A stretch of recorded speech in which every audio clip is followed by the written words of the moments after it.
Сәлем достар, менің каналыма қош келдіңіздер. Біз бүгін осындай өте дәмді тауық аяқтары мен қанаттарынан наггетс жасаймыз. Алдымен қанаттарымыздың керек емес жерлерін алып тастаймыз.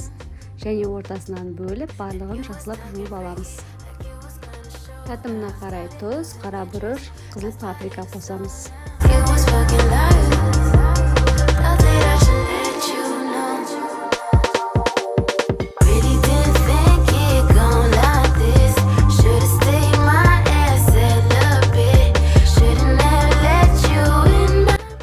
Ыдысымызға тұшы панировочный смесімізді саламыз.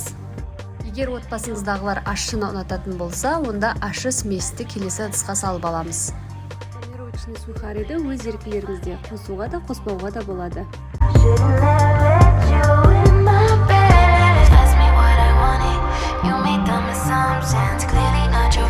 Енді осы смесімізден 2 қасық салып, үстіне салқын су құйып жақсылап араластырамыз. Қатты сұйық немесе қатты қою болмау керек. Тауық аяқтарын және қанаттарын осы сместерге араластырамыз. Ащысына, тұщысына өзіңіздің қалауыңыз бойынша пісіреміз. Енді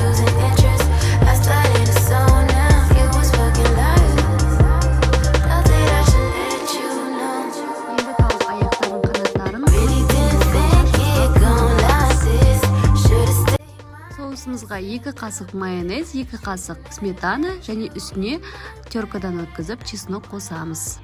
Міне менің тауық аяқтарынан және қанаттарынан жасалған наггетсім дайын болды. Сіздер де жасап көріп бағасын беріңіздер.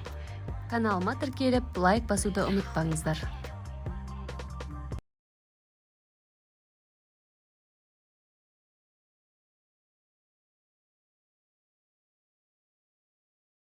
Even ask me what